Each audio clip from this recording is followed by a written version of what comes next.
오늘 우리 함께 나눌 우리 주님의 말씀을 같이 찾도록 하겠습니다. 신약성경 사도행전 16장을 같이 찾겠습니다.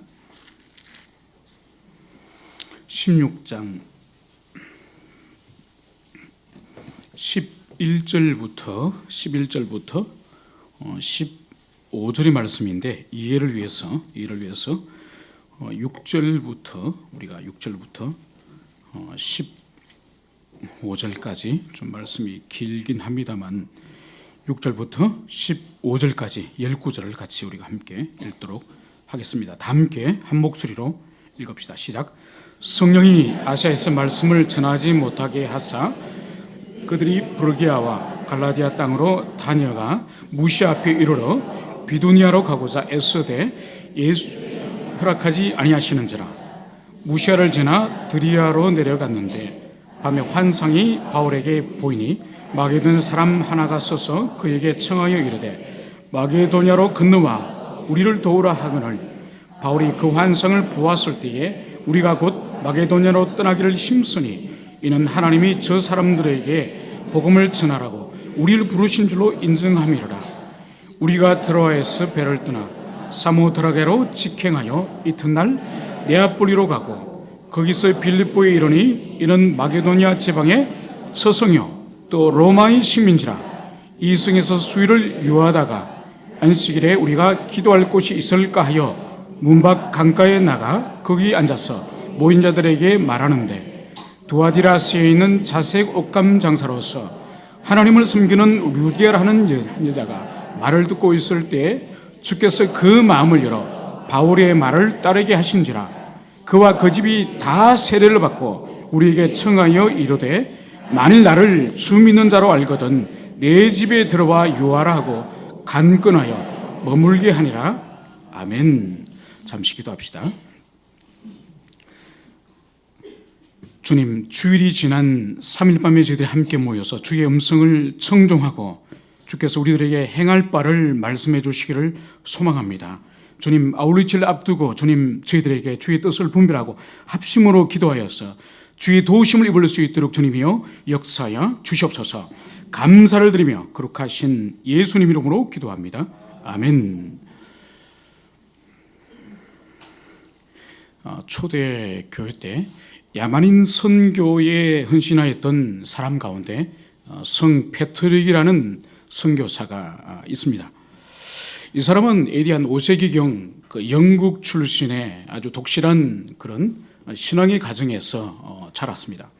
그런데 16살 청소년 시기에 16살 때 바다 건너서 아일랜드인들이 바로 이 영국을 쳐들어와서 이 패트릭을 납치를 해갑니다. 납치를 해가서 그 아일랜드에서 이 패트릭은 6년 동안 돼지를 치면서 노예로 살아가는 것이죠. 그 삶이 16살부터 22, 3까지 되는 그 소중한 시간을 노예의 삶을, 그것도 가장 더러운 짐승인 돼지를 치는 그 삶을 아일랜드에서 하게 됩니다. 그러니까 아일랜드인을 향해서 그 반감과 적대감이 그 어린 나이에 얼마나 컸겠습니까? 자기의 그 소중한 시간들을 가족과 이별하게 하고 또 그것도 모자라서 노예의 삶을 6년씩이나 그 땅에서 보내게 됩니다. 그러나 그에게 기회가 와서 배를 타고 이제 탈출을 하게 되는 것입니다. 그 후에 이 페트릭은 이제 고향으로 돌아오게 되는데, 그러나 그가 신앙생활을 하면서 하룻밤에는 큰 환상과 꿈을 꾸게 되는 것이죠. 그 꿈의 내용이 뭔가 하니까 자신을 그토록 집요하게 고통스럽게 하였고 자신의 인생을 그렇게 고통 가운데 절망 가운데 떨어뜨렸던 그 아일랜드인이 꿈속에 나타난 거예요. 꿈속에 나타나서 이 페트릭을 향하여 다시 돌아와서 우리들에게 복음을 전해달라는 그런 꿈을 꾸게 되는 것입니다. 사실 이런 꿈은 좋은 꿈이 아니죠. 페트릭 입장으로는 악몽에 가까운 꿈이죠. 만약 선교사를 지원하는 사람에게 이런 꿈을 꿨다고 한다면은 이것은 분명히 하나님의 소명입니다 이렇게 말하겠지만은, 그러나 패트릭에게는 생각만 해도 끔찍한, 다시는 쳐다보고 싶지도 않은 그 아일랜드 땅에 있는 그 사람들이 꿈속에 건너와서 자기를 돕고 복음을 전해달라는 그런 꿈을 꾸었던 것이죠. 패트릭은 긴 시간 동안 고민을 하다가 결국은 이 아일랜드에 선교사로 가게 됩니다. 바로 그곳에서 패트릭은 30년이 넘는 긴 세월 동안에 수백 개의 교회를 설립하고 수만 명의 회심자를 얻게 됩니다. 그래서 이 아일랜드 선교의 아버지요, 아일랜드 교회의 초석이 바로 이 패트릭의 이 환상의 꿈, 그 꿈이 그 사람의 인생을 돌려놓고 바로 그 자신이 적대감을 가지고 있었던 그 아일랜드 사람을 향해서 십자가의 복음이 그 마음을 녹이고 그가 아일랜드로 돌아가서 그곳에 묻혀 죽는 그런 선교사가 된 것이죠. 오늘 저희들이 함께 읽었던 이 본문은 사도 바울의 2차 선교 사역의 대전환점을 보여주는 그런 본문이라 할 수 있습니다. 2차 선교의 출발은 사도행전 15장 30절에서 사도 바울이 바나바에게 왜 자신들이 다시 1차 선교를 했던 그 지역으로 돌아가야 되는지 그것을 말씀을 하고 있습니다. 바울은 바나바를 향해서 이렇게 말하는 것이죠. 우리가 주의 말씀을 전한 각성으로 다시 가서 형제들이 어떠한가 방문하자. 그러니까 1차 선교 사역을 했던 그 자신의 선교지로 돌아가서 교회와 그 양들이 어떻게 지내는지 그것을 다시 돌아보자고 이제 바울은 바나바를 권면하여서 선교 사역을 떠나게 되는 것이죠. 그렇죠. 1차 선교 사역은 배를 통하여 해상을 주로 이동하였다고 한다면 2차 선교 사역은 안디옥에서 출발하여서 이제 육로를 통하여서 그 선교 사역지를 다시 돌아보게 되는 것이죠. 그래서 1차 사역지였던 루스드라, 이고니온, 더베 이런 지역을 바울의 일행이 이제 돌아보게 되는 것입니다. 그런데 자신들이 1차 선교 사역 지역의 양들과 교회를 돌아보고자 하였지만은 2차 선교 사역 지역은 그 지역을 통과해서 더 내륙 깊이 들어간 것을 볼 수가 있습니다. 오늘 저희들이 함께 읽었던 이 16장의 바로 6절부터 10절까지의 내용이 사도 바울이 더 깊은 곳으로 들어갔음을 그것을 보여주고 있는 것이죠.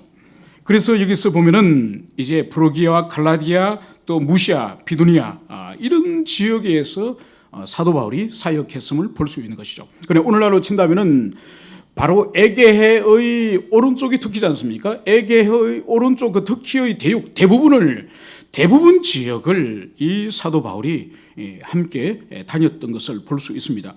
그런데 오늘 우리가 주목해 볼 것은 바로 사도 바울이 패트릭이 꿈과 환상을 보았던 것처럼 오늘 이 사도 바울이 환상을 보게 된 것입니다. 그 전에 우리가 주목해 볼 것은 바로 성령이 아시아에서 말씀을 전하지 못하게 하시거늘 성령께서 아시아 지방에 복음 전도 사역을 하지 못하게 하셨다고 말씀을 하고 있고 또 7절에 가서는 예수의 영이 허락하지 아니하시는지라. 오늘 예수의 영과 성령 같은 의미인 것이죠. 그래서 주님께서 이제 아시아 지방에 주의 복음 전도 사역을 맡고 있음을 그것을 보여주고 있습니다. 여기서 아시아 지방으로 할 때 오늘날 우리가 쓰는 아시아랑은 그 다른 그런 개념이죠. 오늘날 아시아는 5개 대륙 중에서 하나의 대륙으로 아시아라고 우리는 그렇게 인식을 하지만은 1세기 이 당시의 아시아는 우리가 지금 쓰는 아시아와는 다른 의미죠. 그러니까 이 아시아라는 이 의미는 처음에 그리스 사람들이 쓴 거죠. 그러니까 그리스 사람들이 이 아시아의 이 말이 아수라고 하는 동쪽이라고 하는 아수라고 하는 여기서 어원에서 나오는 것입니다. 그러니까 그리스와 로마가 그 시대의 세계의 중심이지 않습니까?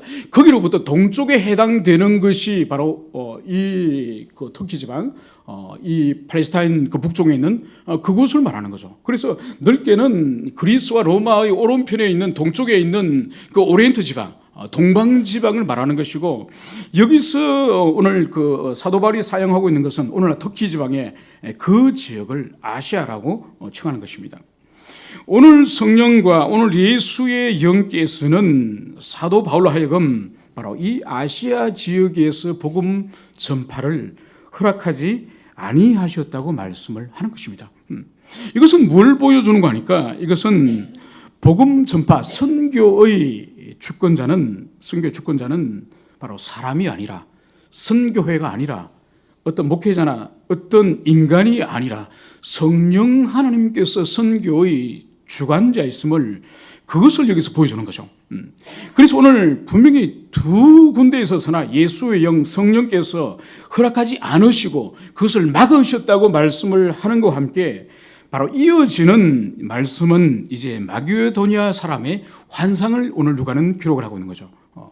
그러니까 마게도니아 이 사람의 이 환상에서 바로 사도 바울의 일행을 향해서 건너와서 우리를 도우라. 건너와서 우리를 도우라고 이 말씀을 하는 것이죠. 여러분, 마게도니아가 어딘가요? 이것은 바로 성령께서 맡고 있는 이 아시아 지역과 건너편 되는 에게해를 중심으로 하여서 에게해 동쪽은 아시아 지방이고 에게해 동쪽 서쪽은 유럽 쪽 마게도니아 그 지방인 것이죠. 그러니까 주님 보십시오. 한쪽은 막으시기도 하시고 한쪽은 사역의 길을 열으시기도 하신 거죠. 그래서 오늘 마게도니아 지방에 있는 어느 사람이 바로 건너와서 우리를 도우라 하는 이 말씀을 환상 가운데 사도 바울에게 준 것이죠. 오늘 10절에서는 사도 바울이 그 환상에 대하여 해석을 하였음을 그것을 보여주고 있는 것이죠. 그것이 바로 뭔가요? 그 환상을 보았을 때 우리가 곧 마게도니아로 떠나기를 힘쓰니 이는 하나님이 저 사람들에게 복음을 전하라고 우리를 부르신 줄로 인정함이라. 그러니까 이 사도 바울의 그 꿈의 환상을 바로 하나님께서 저 사람을 통하여서 건너와서 마게도니아 지방에 선교하라고 그렇게 해석하였음을 오늘 그것을 여기서 보여주고 있습니다. 바로 사도 바울은 이 꿈의 해석을 통하여서 결국은 에게해 바다를 건너서 이제는 아시아 즉 복음의 동진이 아니라 복음의 서진을 향하여서 이제 바다를 건넜음을 그것을 보여주고 있습니다. 오늘 11절에서는 우리가 드로아에서 배를 떠나 사모드라게로 직행한 이튿날 네아폴리로 가고 거기서 빌립보에 이르니 이렇게 말씀을 하고 있습니다. 여기서 드로아라고 하는 이곳은 우리가 고대 일리아드 오디세이에서도 잘 나오는 트로이죠, 트로이. 그러니까 트로이의 그 전쟁에서 여러분들이 보시면은 이 에게해를 중간에 끼고 바다 건너 저편 유럽에서는 스파르타의 군대가 오죠. 그리고 이쪽에는 그 에게해 오른쪽에는 이 트로이. 그래서 트로이와 이 스파르타가 전쟁을 하게 되는 것이죠. 바로 그 드로아입니다. 그 드로아에서 배를 타고 이제 에게해를 건너서 바로 바다를 건너는 거죠. 그래서 사모드라게 그리고 네아폴리 그리고 이 네아폴리를 거쳐서 이제는 빌립보에 이르렀다고 성경은 말씀을 하고 있습니다. 이 빌립보와 이 네아폴리는 빌립보의 외항과 같은 거예요. 마치 우리 한양 서울에 있어서 외항이 제물포 인천인 것처럼 인천에서 배에 내려가지고 육로로 한양까지 이동하는 것처럼 이 네아폴리에서 내려가지고 육로로 한 16km 정도 되는 내륙으로 들어올 때에 이 빌립보로 이르게 되는 것이죠. 이제 이 사도 바울의 일행은 이제 이 네아폴리에서 내려서 빌립보에 도착하였다고 오늘 말씀을 하고 있습니다. 이 빌립보에 대해서 누가는 이렇게 말씀을 하고 있습니다. 마게도니아 지방의 첫 성이요. 마게도니아 지방의 이 첫 성이 빌립보라고 오늘 누가는 그것을 설명을 하고 있습니다. 이것은 좀 해석을 할 필요가 있습니다. 왜냐하면은 이 빌립보를 오늘 누가는 왜 마게도니아 지방의 첫 성이라고 불렀을까? 여기서 첫 성이라고 번역되어 이 프로테스라고 하는 이 헬라어의 이 의미는 두 가지 의미가 있습니다. 첫 번째는 제일 가는 그런 뜻이 있고 두 번째로는 첫 번째 두 가지 의미를 가지고 있는 거죠. 그렇다고 한다면은 이 마게도니아 지방의 이 빌립보는 사실 그 지방의 수도는 아닙니다. 수도는 데살로니카라는 더 큰 도시가 있죠. 더 큰 도시가 있다고 한다면 이 프로테스라고 이 뜻은 제일 가는 그런 의미로 사용된 것은 아닌 것 같습니다. 그렇다고 하면 첫 번째 오히려 이 의미로 해석을 하는 것이 나은 거죠. 그러니까 사도 바울 일행의 마게도니아 지방 사역에 있어서 이제는 첫 번째 사역지로서의 빌립보 그렇게 해석을 하는 것이 더 적합하다고 여겨집니다. 그래서 이 빌립보를 향해서 이제는 마게도니아 첫 성이요 또 로마의 식민지라고 부르고 있습니다. 그러면 이 빌립보라고는 이 도시의 그 내역에 대해서 잠깐 살펴볼 필요가 있는 것이죠. 먼저 이 빌립보라고는 이 도시의 이름 자체는 알렉산더 대왕의 아버지 필립2세 그 사람의 이름을 따서 이 빌립보라고는 이 이름이 지은 바 된 거죠. 그래서 이 도시는 이것은 그 로마 제국과도 또 밀접한 상관관계를 맺고 있습니다. 왜냐하면은 이 빌립보라고 하는 이 도시의 부근에 간자테스라고 하는 계곡이 있습니다. 이 계곡에 주님 사역 이전에 벌써 상당한 6, 70년 전에 옥타비아누스와 브루투스 간의 그 내전이 바로 이 빌립보 간자테스 이 계곡에서 전쟁이 있는 거죠.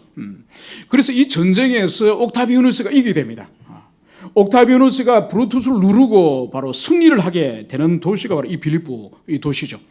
그래서 그 전쟁에서 승리를 이끌었던 그 군인들 가운데서 고급 장교들 이 사람들을 이 빌립보 이 도시에 많은 영지를 주고 그 사람들이 앞으로 정착할 수 있는 그런 자유도시로서 특별한 도시로서 이 도시를 세운 것이죠.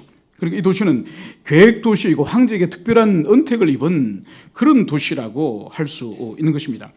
그래서 이 도시는 로마의 한 축소판과 같은 그런 영광스러운 그런 도시였고 그리고 유럽의 그 로마의 그 귀족들과 최대 군인들이 이 도시를 점유하고 있었기 때문에 로마 제국의 다른 도시보다가 더 호화롭고 수준이 높은 특권의식을 가지고 있는 그런 자존심이 강한 그런 도시라고 볼 수 있는 것입니다.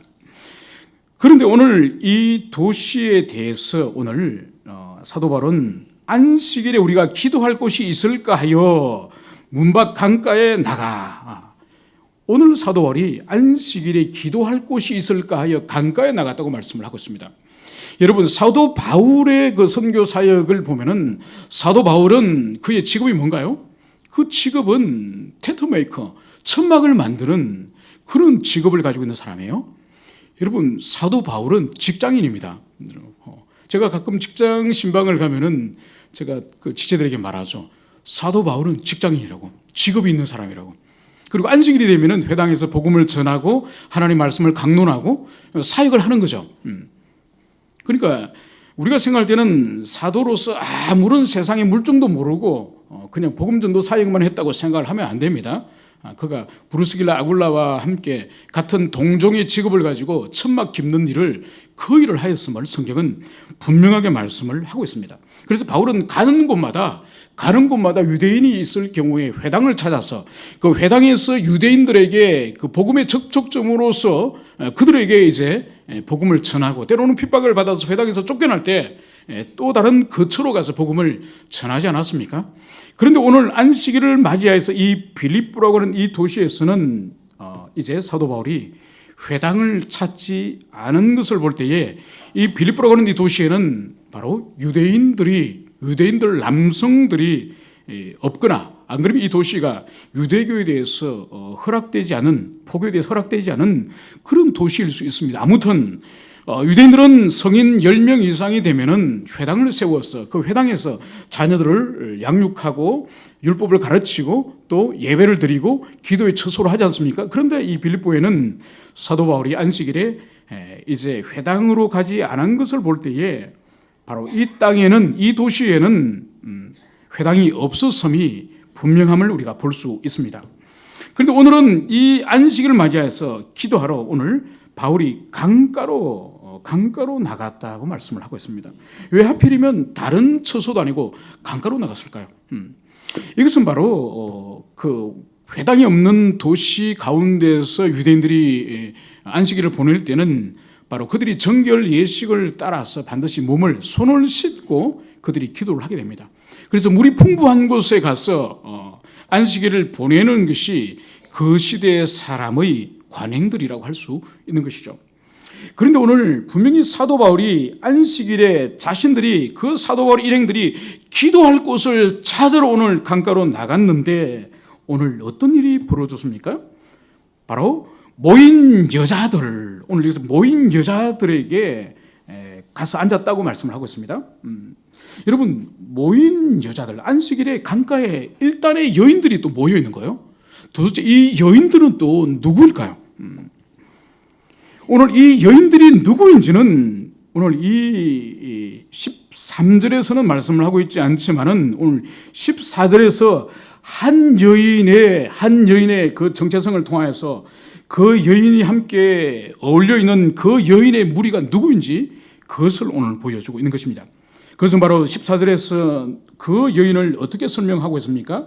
두아디라시에 있는 자색 옷감 장사로서 하나님을 섬기는 루디아, 바로 그 강가에 모이는 일련의 그 여러 명의 여인들 가운데에 한 여인에 대해서 오늘 누가는 설명을 하고 있습니다. 바로 그 여인이 누구죠? 두아디라시에 있는 자색 옷감 장사. 두아디라시가 여기로부터, 그러니까 빌립보로부터 많이 떨어져 있죠. 그러니까 빌립보는 이미 저기 유럽 땅이고, 두아디라시는 바로 그 아시아 지방에 있는, 그 안디옥 위에 있는 아시아 지방에 있는 그곳이에요. 바다를 건너서, 에게어를 건너서 지금 유럽으로 와 있는 거죠.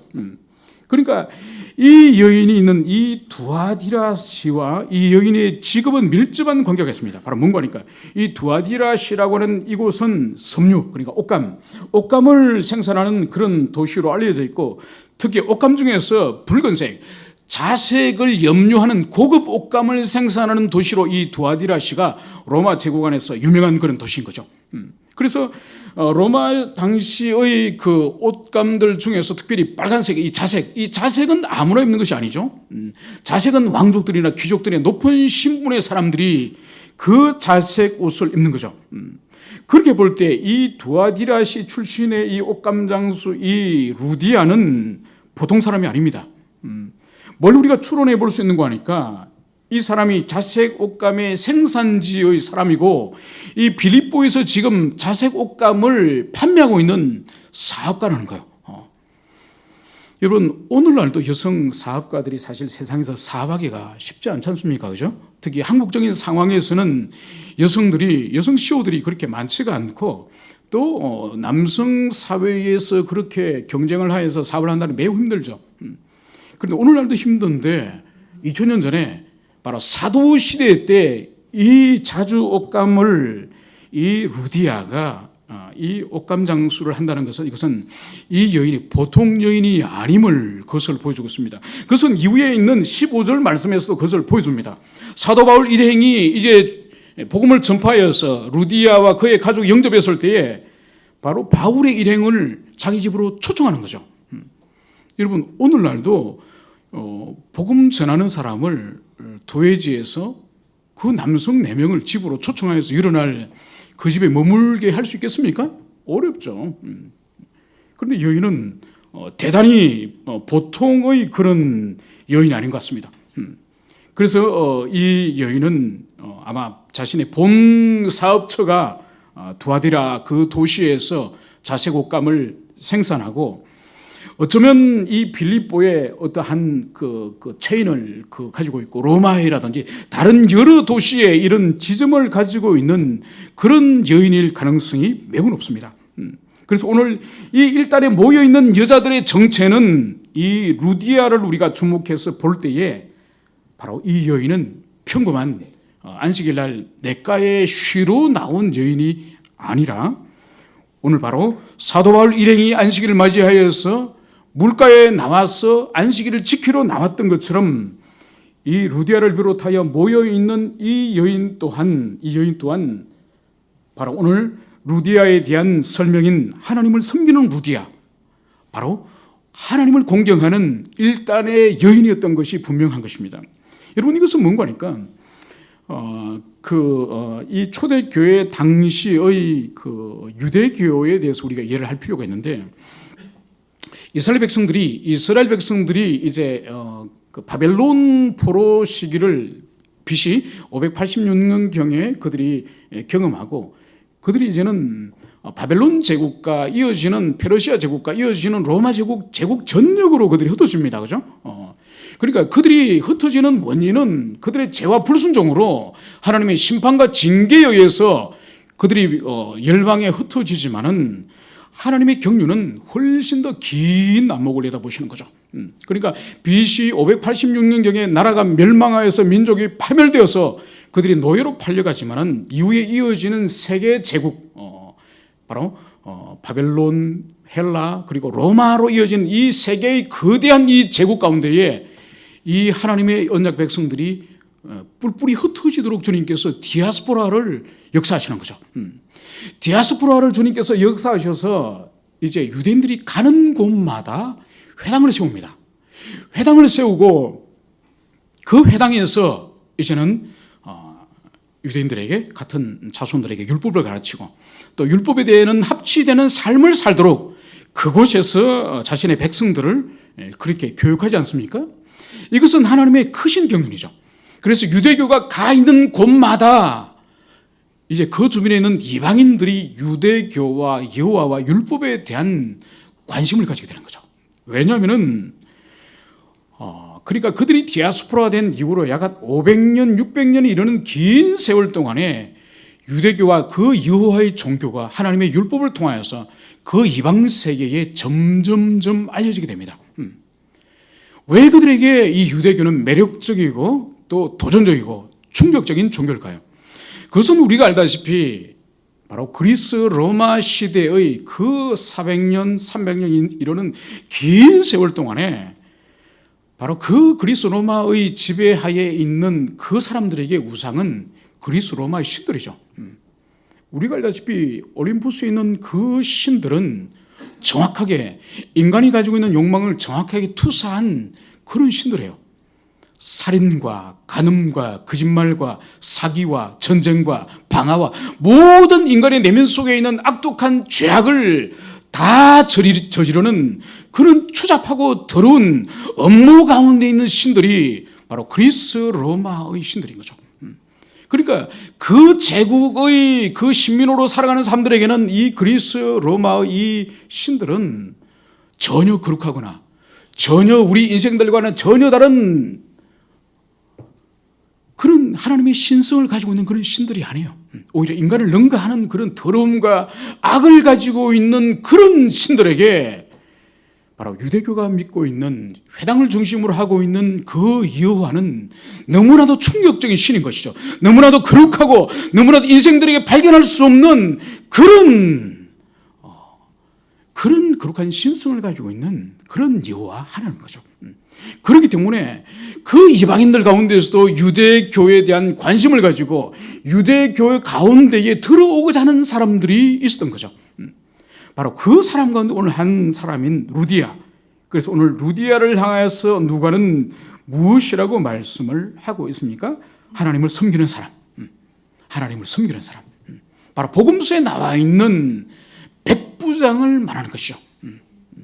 그리고 사도행전 초반부에 나와 있는 바로 베드로의 그 복음 전도를 들었던 고넬료, 이런 사람들이 바로 유대교에 대한 호감을 가지고 또 어떤 사람은 유대교 안으로 입교를 한 그런 사람들인 거죠. 그래서 하나님을 두려워하는 또는 경건한 또는 하나님을 경외하는 그런 형태로서 이방인들 가운데 유대교에 대하여 입교를 하였거나 안 그러면 회당 예배에 참여하고 있는 사람을 신약성경에서는 그렇게 기록을 하고 있는 것입니다.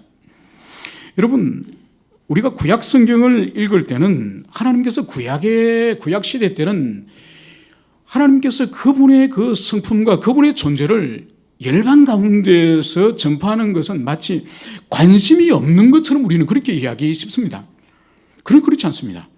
구약 성경을 우리가 꼼꼼히 정직하게 읽어볼 때에 구약의 그 이스라엘 백성들 외에 다른 이방의 민족들에 대해서 하나님은 전혀 구원과 하나님과 관계 회복에 있어서 관심이 없었다고 말할 수 없는 거예요.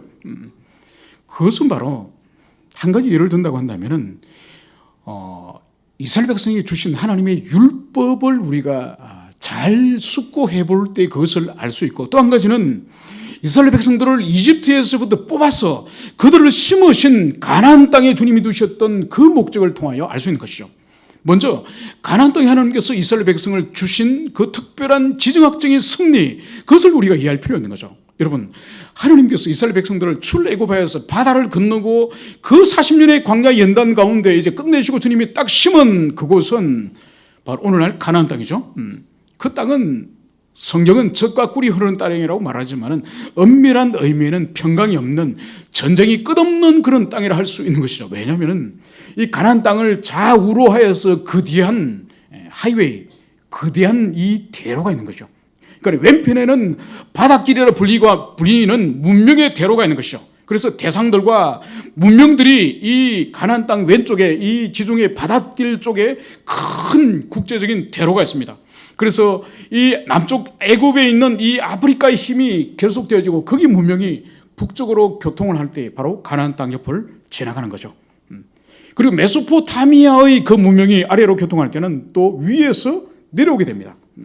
그리고 오른쪽에는 이 가나안 땅 오른쪽에 있는 이곳은 왕의 대로로 불리는 거죠. 그래서 전쟁을 할 때마다 엄청난 군사들이 이 땅을 치고 올라가기도 하고 이 땅을 치고 내려오기도 하는 겁니다. 그렇기 때문에 이 가나안 땅은 조용할 날이 하나도 없는 땅이에요. 주님이 그 땅에 심으신 거예요. 이스라엘 백성을. 왜 그러면 수많은 문명과 수많은 민족과 수많은 전쟁이 일어나는 그 한가운데에 이스라엘 백성을 심으셨을까요?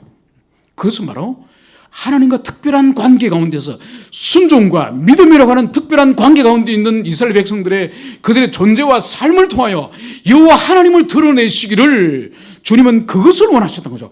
그래서 수많은 민족이 왕래하고 수많은 나라와 민족들이 소통하는 그 한가운데에 이스라엘 백성들을 심으신 거예요. 그리고 이스라엘 백성들이 하나님이 율법을 주셨지 않습니까? 그죠? 그 율법은 사실 매우 독특성을 가지고 있습니다. 어떤 사람은 그 율법이 고대 근동의 다른 많은 민족들의 그 율법의 그런 복사판이라고 그렇게 이야기를 하는 사람들이 있습니다. 실제로 BC 15세기경에 만들어진 이 모세 율법과 한 19세기경에 만들어진 함무라비 법전에 어떤 부분은 매우 유사한 부분들이 있습니다. 그래서 어떤 사람들은 이 모세 율법이 함무라비 법전을 카피해서 만들었다고 그렇게까지 이야기를 하는 거죠. 그러나 엄밀히 그 두 법전을 살펴볼 때에 엄청난 차이를 발견합니다. 그게 무엇인가 하니까 바로 사람에 대한 가치예요. 사람에 대한 가치. 그러니까 이 함무라비 법전은 282개의 조항이 있습니다. 엄청난 많은 조항이에요. 이 법전 가운데에 딱 5개의 조항을 빼고는 모두가 처벌 조항이에요. 모두가 처벌의 목적이 있는 거예요. 그리고 그 처벌은 매우 잔인해요. 그러니까 물질을 훔치고 물질에 관한 재물에 관한 범죄도 손을 자르거나 발을 자르거나 신체를 절단하거나 사람을 죽이는 일이 허다합니다. 그러나 모세 율법은 물질에 관한 부분을 가지고 사람을 죽이지는 않아요. 변상을 하게 하거나 변상할 능력이 없으면 노예로 삼거나 그리고 예컨대 또 사람을 재판함에 있어서 함무라비 법전에는 그 사람의 신분에 따라서 재판에 차등을 주어집니다. 그런데 모세 율법에는 절대로 차등이 없는 거죠. 약한 자라고 해서 두할 수도 없고, 즉 약한 자로 해서 편들어 주지 않고, 강한 자라고 해서 편들어 주지 않고 오직 하나님의 공의를 따라서 재판하도록 하는 것이 여호와 율법인 거죠.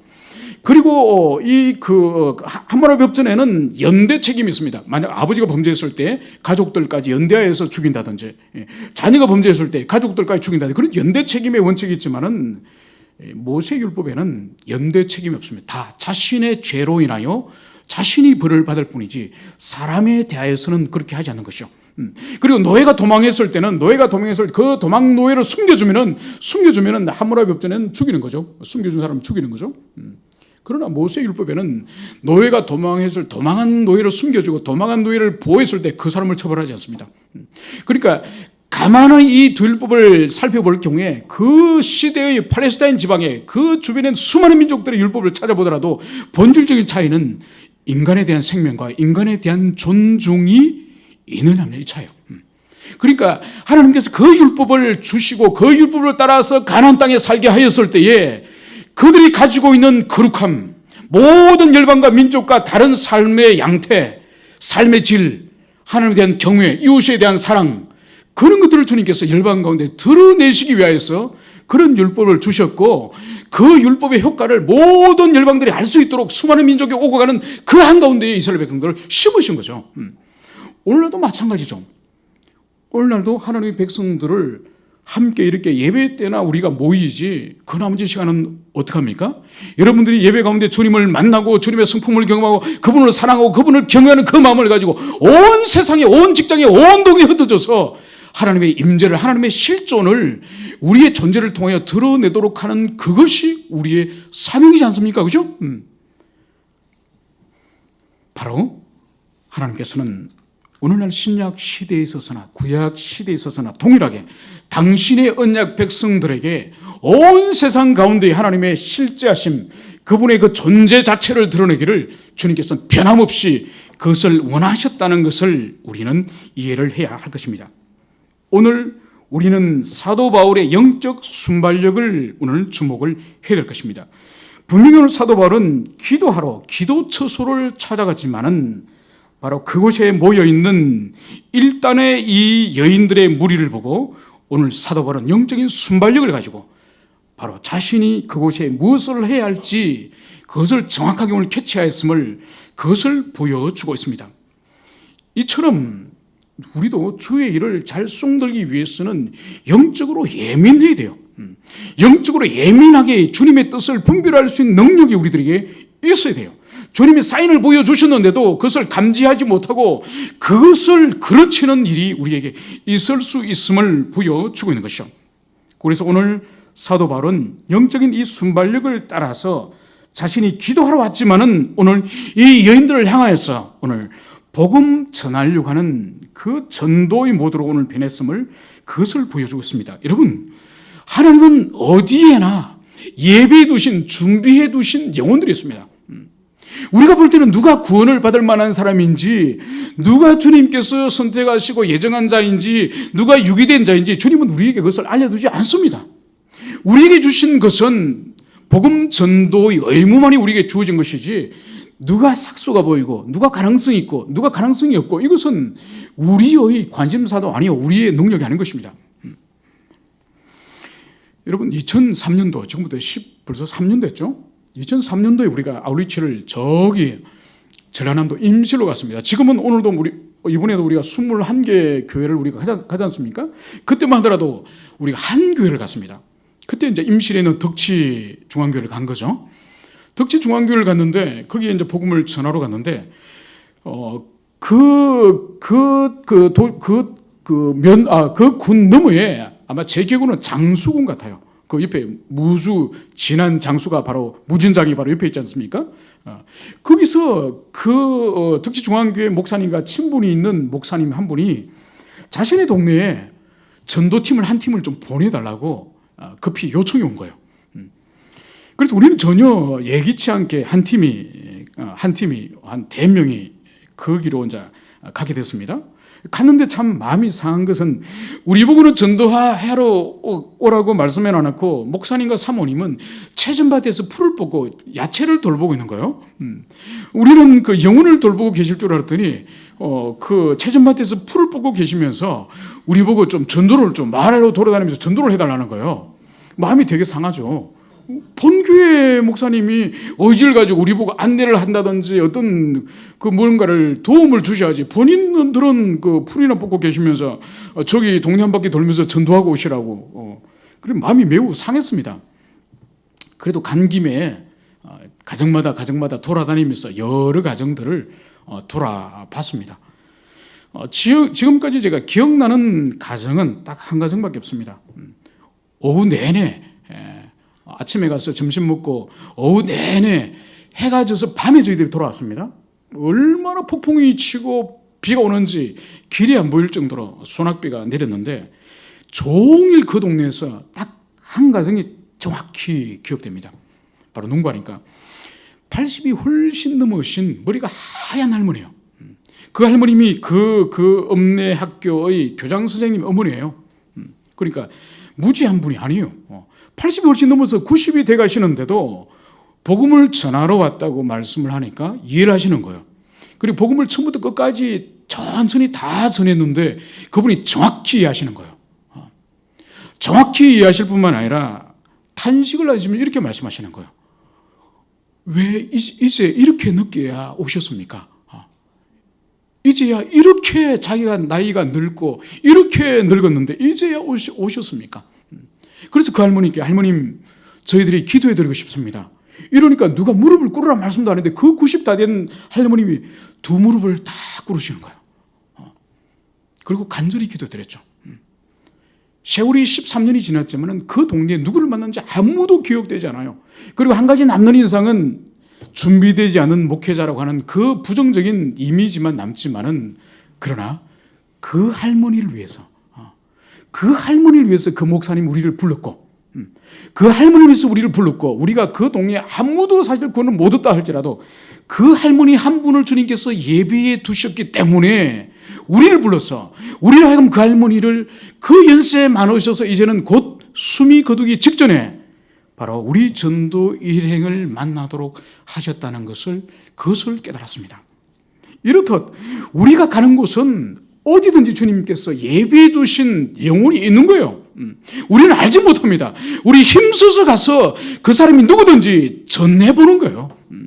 전해볼 때에 바로 사도행전에서 주께서 구원하기로 작정된 자들은 다 믿더라. 주의 복음이 관통하여서 그 동리와 그 말을 진행할 때에 작정된 자는, 주께서 구원하시기로 작정된 자는 복음에 대해서 반드시 반응하는 거예요. 우리는 전해봐야 하는 거예요. 전해볼 때에 바로 구원하기로 작정하신 영혼인지 아닌지는 우리가 전해봐야 되는 거예요. 그래서 우리에게는 사람을 차별하지 말고 이 사람이 구원을 얻을 만한 때인지, 지금 복음을 듣고 영접할 만한 좋은 때인지, 그래서 때를 넣든지 못 얻든지 바로 복음을 전파하라는 거죠. 우리가 어떻게 볼 때는 매우 복음 받아들이기 쉽게 여겨지는 그런 사람들이 전도감이 있습니다. 그죠? 착해 보이죠. 그죠? 아주 우리들에게 물도 떠다주고, 어떤 데는 감자도 삶아주고, 어떤 데는 안방에 들어오라 그러고 매우 친절하게 우리를 대우하는 사람이 있습니다. 근데 우리가 선입견을 가지죠. 되겠다. 이번 조금만 우리가 힘을 주면 조금만 받아들이겠다 싶죠. 그죠? 또 어떤 사람은 매우 거칠은 무례한 무자비한 그런 소금을 뿌리기도 하고 물도 뿌리기도 하고 심지어 낫을 들고 따라오기도 하고, 그죠? 그런 아주 괴팍한 사람들이 있습니다. 그런 사람을 볼 때 우리가 어떤 마음을 가지죠? 에이, 절대로 믿지 말고 지옥이나 갚이라. 이런 생각을 혹이나 품습니까? 그게 아니라는 거죠. 제가 전도를 청년 때 구랭이 열정이 한참 있어가지고 한 번은 같이 공부하는 그 지체들하고 그 친구랑 선배 형들이랑 같이 밥을 먹게 됐는데 너무 복음을 전하고 싶어가지고 밥을 먹다가 제가 전한 거예요. 그거 실수죠. 제가 너무 진지하게 전했던지 네 사람이 다 숟가락을 놓고 있는 거예요. 눈치가 아주 없죠, 그죠? 밥을 다 먹고 커피를 한잔 하면서 그렇게 복음을 전해야지.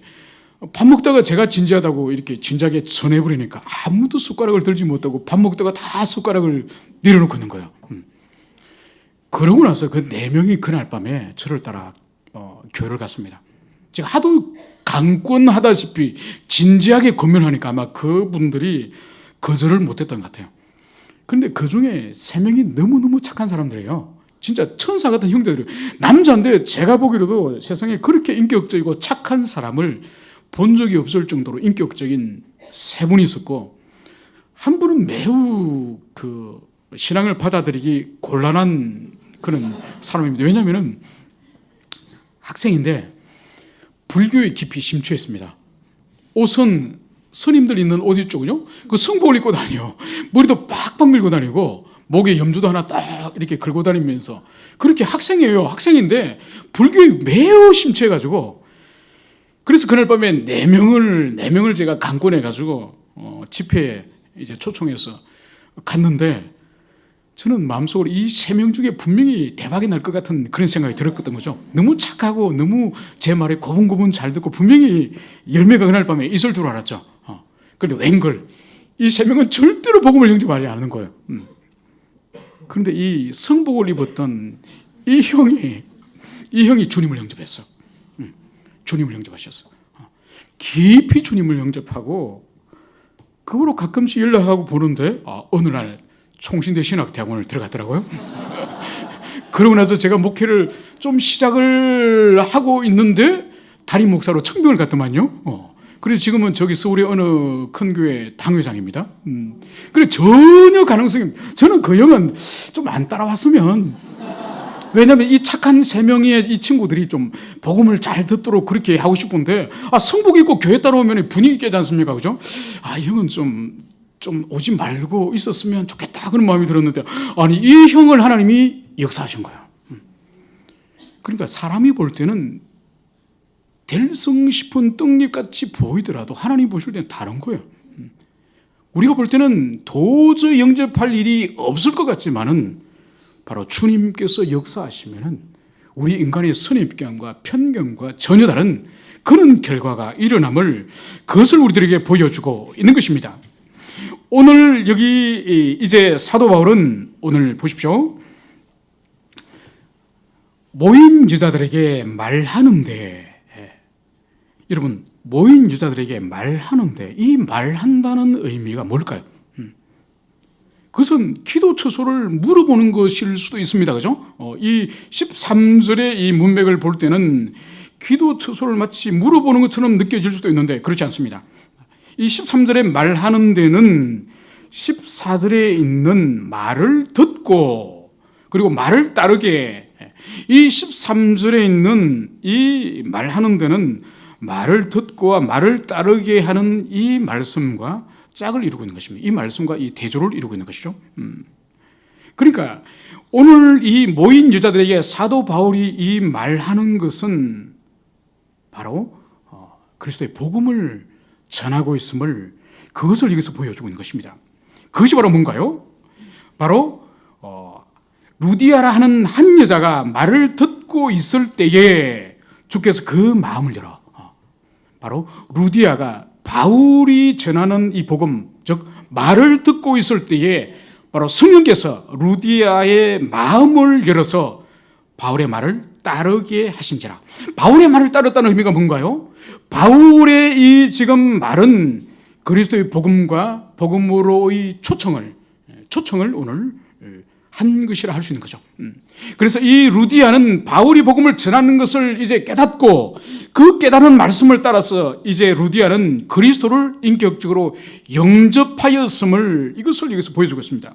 여러분 여기서 우리가 또 하나 더 볼 수 있는 것은 성령께서 선교의 문을 열기도 하시고 선교의 문을 닫기도 하시고 선교의 길을 열어주시는 분이 한다면, 오늘 14절에서는 바로 한 사람이 그리스도의 그 복음이 선포되어졌을 때에 그 말씀을 깨닫고 그 말씀을 영접하게 하는 그 사역 또한 바로 주께서 하심을, 그것을 보여주고 있습니다. 그래서 우리가 아무리 사역일 외우고 열린 전도제를 외우고 복음 큐브를 외우고 우리가 컨텐츠를 모두 다 준비해 간다 할지라도 우리가 만나는 영혼이 주께서 만문을 여는 그 사역이 일어나지 않는다고 한다면 우리의 사역은 헛된, 열매 없는 헛된 사역이 될 수밖에 없는 거죠. 그래서 무엇보다도 우리의 선교 사역, 우리의 복음 전도 사역은 간절히 성령을 의지하고 주님께 기도하며 주님께 모든 사역을 맡기는 그런 사역이 되어야 됨을, 그것을 오늘 여기서 보여주고 있습니다. 오늘 이 루디아 이 영접은 이제 15절에서 그 열매를 오늘 보여주고 있습니다. 바로 뭔가요? 그와 그 집이 다 세례를 받고, 바로 루디아라고 하는 그 여인과 함께 그 집의 사람이 모두 세례를 받았음을 보여주고 있는 거죠. 이 루디아는 바로 자신이 이 자주 옷감 장사였으니 그 집안에 일하는 종들이 얼마나 많았겠습니까? 그 수많은 종들과 그의 식솔 모두가 이제는 그리스도를 영접하고 나아가서 세례를 받았음을, 그것을 보여주고 있습니다. 그리고 이제 루디아는 우리에게 청하여 바로 사도 바울의 그 전도 일행, 즉 사도 바울 그리고 디모데, 또 누가 있죠? 실라, 그리고 누가, 최소한 이 4명 이상의 이 사람들을 오늘 이 루디아의 집에 청하여서 바로 자신을 주 믿는 자로 알거든 이제 자신의 집에 들어와 유하라, 이렇게 강권하는 이 모습을 보여주고 있습니다. 여러분, 이 루디아의 이 집은 이후에 저희들이 오늘 다루진 않습니다만 바울과 실라가 이제는 복음을 전하다가 귀신 들린 여종이 하도 사도 바울의 이 사역을 귀찮게 하길래 바울이 귀신 들린 여종에게 귀신을 떠나가게 합니다. 바로 그때에 귀신이 떠나고 나니까 이 귀신 점을 치는 이 여자아이가 이제는 점을 치지 못하니 그 주인이 이 바울 일행을 고소하여서 감옥으로 집어넣는 거죠. 그날 밤에 바울과 실라가 감옥에서 찬송과 기도할 때에 옥트가 터지고 창고가 열리는 그런 놀라운 역사가 일어나는 거죠. 그때 바울이 도망가지 않습니다. 그리고 자신이 도망가지 않으면서 바로 이 간수장 빌립보 감옥의 간수를 이제 그리스도 예수를 믿게 하는 거죠. 바로 그 본문도 동일합니다. 이것은 바로 사도 바울이 그 간수와 함께 그 간수의 집안의 모든 사람이 그날 밤에 세례를 받았다고 말씀하는 거죠. 그래서 이 바울이 이 감옥에서 나와서 이 16장의 이 마지막 40절은 바로 두 사람이 옥에서 나와서 바울과 실라가 루디아의 집으로 다시 들어갔음을 보여주는 거죠. 그래서 이 루디아의 집은 이후에 빌립보 교회가 되는 것입니다. 그래서 이 사도 바울의 사역이 아시아가 아니라 유럽으로 들어가는 이 첫 관문의 도시, 이 빌립보 도시, 그리고 이 빌립보 이 교회의 초석이 바로 이 헌신자 루디아, 이 여인이 그 빌립보 교회가 됨을 그것을 보여주고 있는 것이죠. 여러분, 이처럼 우리가 이제 이번 토요일부터 2박 3일 동안 복음을 전하러 이제 모든 교회가 새롭게 개편되어서 새로운 지역으로 우리가 복음을 전하러 나갑니다. 그곳에서 주님께서 루디아와 그 여인들처럼 하나님이 예비해 두신 영혼이 반드시 있을 것입니다. 우리는 누군지 알지 못합니다. 그러나 사도 바울처럼 영적으로 예민하고 영적인 순발력을 가지고 우리가 성령을 의지해서 복음을 전한다고 한다면 반드시 주님께서 우리에게 그 루디아와 같은 영혼을 만나게 하실 것입니다. 그 한 영혼을 통해서 루디아와 그 온 집안이 예수를 영접하고 그 집안이 빌립보 교회가 되었던 것처럼 우리가 복음을 전가하고 그리스도를 소개할 때에 그 한 사람이 영접할 때에 나가서 그 온 집안이 주를 영접하고 그 집안이 그 지역의 교회가 되는 그런 역사가 일어날 줄 믿습니다. 우리가 성령을 의지하고 우리가 간절히 기도하며 주님이 주신 이 3일의 시간을 오늘의 주님과 주님의 나라를 위해서 헌신하시기를 간절히 축원합니다. 함께 이 시간 오늘 들었던 말씀을 기억하며 함께 기도합시다. 이 시간 하나님, 우리가 성령 하나님을 의지하기를 원합니다. 선교의 문을 여시기도 하시고 또 닫으시기도 하시고 인생의 마음을 열어주셔서 그리스도를 영접하게 하시는 이 모든 사역이 성령님 그분 안에 있사오니 하나님, 우리의 아울리지 사역에 성령을 온전히 의지할 수 있도록 도와주시고, 두 번째 기도할 점, 하나님, 우리도 루디아를 주께서 예비하신 줄 믿습니다. 그 사람이 누구인지 알지 못하지만은 때를 얻거나 못 얻거나 우리가 전가하기 원합니다. 우리에게 담대하게 우리 입술 가운데 권세를 주셔서 우리가 힘있게 복음을 전가할 수 있도록, 그래서 루디아를 만날 수 있도록 주님의 역사해달라고 간절히 함께 말씀을 기억하며 기도합시다.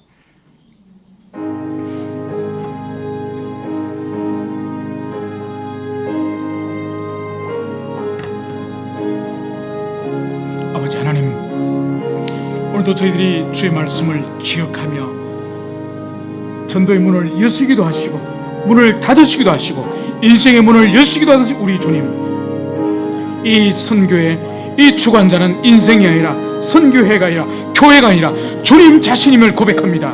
하나님, 그러므로 우리 모두가 주님 이 아우리치를 앞두고 우리 성령 하나님을 온전히 의지하며 우리 주님의 손길과 우리 주님의 역사심을 저희들이 간구합니다. 하나님, 우리와 함께 해 주옵시고 우리 사역에 도와주시고 우리 사역에 앞서가셔서 전도의 문을 열어주시고 심령을 주님께서 열어주시기를 소망합니다. 모든 대원들의 심령을 하나님 붙잡아 주시고 역사해 주시기를 소망합니다. 오 주님, 우리 손 안에 있는 것이 아니라 주님의 손 안에 있사오니 우리로 하여금 주님을 의지하며 주의 도우심을 구할 수 있도록 주님이여 역사해 주시기를 소망합니다. 아버지 역사해 주시옵소서. 오 하나님, 은총을 베풀어 주옵소서.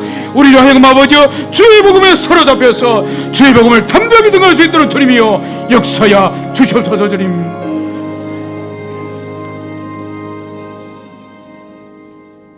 하나님, 저희들에게 허락해 주신 3일의 귀한 시간 동안 하나님, 우리가 온전히 성령을 의지하여 이 사역을 감당하기를 원합니다. 선교의 문을 여시기도 하시고 닫으시기도 하시고 인생의 문을 열어주시기도 하신 우리 주님, 우리 인생들의 손과 우리의 경험이 아니라 선교의 힘에 의해서가 아니라 교회의 힘에 의해서가 아니라 주님 자신의 능력과 그분의 능력을 통해서 이 선교의 문이 열리는 줄 믿사오니 하나님 우리 사역 위에 함께하여 주옵시고 도와주시기를 간절히 소망합니다. 모든 대원들 심령 위에 하나님 충만히 임하여 주옵시고 또 함께 가지 못하는 영혼들은 주님 기도로서 함께할 수 있도록 주님이여 역사해 주시기를 소망합니다. 이 모든 사역을 통해 하나님 영광 받아 주시옵소서. 이제는 우리 주 예수 그리스도의 은혜와 하나님 아버지의 사랑과 성령 하나님의 교통하심이 이제로부터 영원히 함께 있을지어다. 아멘.